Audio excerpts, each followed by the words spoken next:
უძრავი ქონების ბაზარმა ზღვისპირა ქალაქში 1 მილიარდიან ნიშნულს გადააჭარბა. ამის შესახებ რიქოვჯის განახლებულ ანგარიში წერია კოლეჯ ჯორჯიას ინფორმაციით, ბათუმში უძრავი ქონების ტრანზაქციები 17%-ით გაიზარდა, მაშინ როდესაც 2023-2024 წლებში კლების ტენდენცია იყო. გაზრდილია უძრავი ქონების საშუალო შეწონილი ფასიც, რამ დაასტიმულირა ბათუმში უძრავი ქონების ბაზარი, რომელი ქვეყნის მოქალაქეები ჭარბობენ გაყიდვებში და როგორია ფასების დინამიკა. ანუკა ჯოხაძე მოისმინა შეფასებები, რომელსაც პირდაპირ ეთერში გაგვიზიარებს ანუკა მოგესალმები და გისმენ.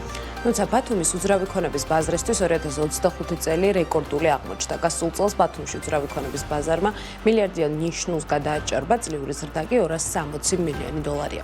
ზღვისპირა ქალაქში წლის განმავლობაში 17,000-ზე მეტი ტრანზაქცია აღირიცხა, რაც 2516-ით მეტია 2024 წლის მაჩვენებელზე. კოლეჯ ჯორჯიაში ამბობენ, რომ 2025 წელი ბუნებრივი ზრდით გამოირჩეოდა, შესაბამისად 2022 წლის რეკორდულ მაჩვენებლებთან შედარებით უფრო ეფექტიანი იყო, რასაც ადგილობრივი დეველოპერებიც ეთანხმებიან და აცხადებენ, რომ ბაზარი სტაბილური ზრდის ფაზაშია. 2025 წელი ბათუმისთვის იყო რეკორდული, ტრანზაქციების რაოდენობა ჯამში გაიზარდა 17%-ით, მაშინ როცა 23-24 წლებში ფიქსირდებოდა შემცირებები. ეს არ არის მხოლოდ პირველ ბაზარზე დაგვიანებული რეგისტრაციების შედეგი, რადგან მეორეულ ბაზარზეც მსგავსი ტენდენციაა და მათ შორის გაუმჯობესდა 2022 წლის შედეგებიც. ვთვლით, რომ რაღაც შედარებით მდგრად პერიოდში შევდივართ, სადაც კომპანიებმა თავისი მარკეტინგული აქტივობებით, თავისი პროდუქტის მახასიათებლებით უნდა შევეჯიბოთ ერთმანეთს და რაღაც ნაწილში ვთვლი, რომ ეს პირიქით სტაბილიზაცია ბაზრის. კოლეჯ ჯორჯიაში აცხადებენ, რომ ბათუმში უძრავი ქონების ტრანზაქციების ზრდის ძირითადი მამოძრავებელი უცხოელი მომხმარებლების კიდევ უფრო გააქტიურება იყო, ადრე თუ მათი წილი ძირითადად ბინების პირველად ბაზარს ასტიმულირებდა, უცხოელებმა ბათუმში ბინების შეძენა მეორეულ ბაზარზეც დაიწყეს. ფაქტორებს შორის ადგილობრივ ბაზარზე მომუშავე სუბიექტები ახალი მასშტაბური პროექტების დაწყებასაც ასახელებენ. ამ ციფრებზე გავლენა მოახდინა იმ ახალმა პროექტებმა, რომელიც ჩააშვა აჭარაში, განსაკუთრებით 25 წელი იყო მათთვის სტარტი. და ეს გამოწვეულია მნიშვნელოვნად ბათუმის ხელოვნური კუნძულის პროექტის ხარჯზე.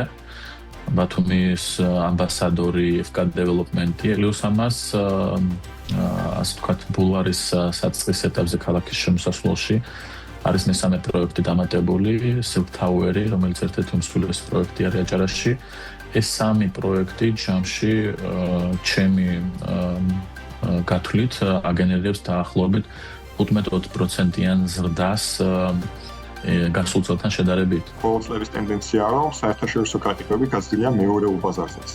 თუ 2021 წელს უცხოელების წილი იყო ამ 27%, 25 წელს მათი წილი გაზრდილია 47%-მდე.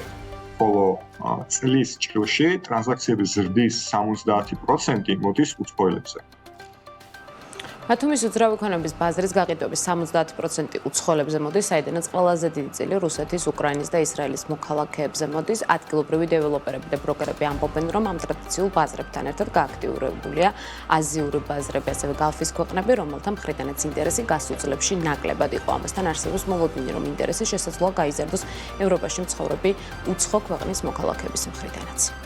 ცენტრალურმა აზიამ და სამხრეთ-აღმოსავლეთ აზიამ, რომელიც მანამ შედარებით მცირე წილით გამოირჩეოდა საქართველოში, გაზარდა თავის მაჩვენებლები. ეს ძირითადად მაინც ტურიზმული მონაცემებია, ანუ რეალურად ნაკადები, რომელიც წამოვიდა ახალი ნაკადები ბათუმისთვის, ეს შედეგი ირიბად მოიტანა მათ შორის რეალიზაციის და ძალიან გააქტიურებულია ბოლო წლის განმავლობაში, ისევ ყაზახეთი, უზბეკეთი, მათ შორის ინდური ბაზარი, ჩინური ბაზარი, რომელიც მანამ გაცილებით რთულად მიწვდომადი იყო. ევროპიდან იქნება შემოდინებები, უკვე დაწყებულია ეს ტენდენცია.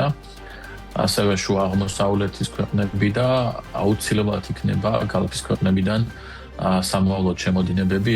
ეს ტენდენცია უკვე არსებობს.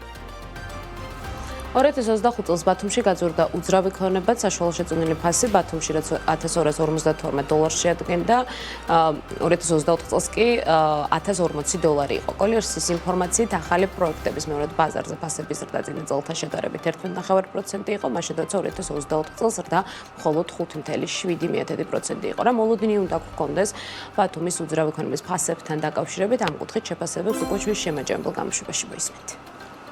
მადლობა ანუკა ჯოხაძე იყო, რომელმაც ბათუმის უძრავი ქონების ბაზრის ტენდენციები გაგოსწორა.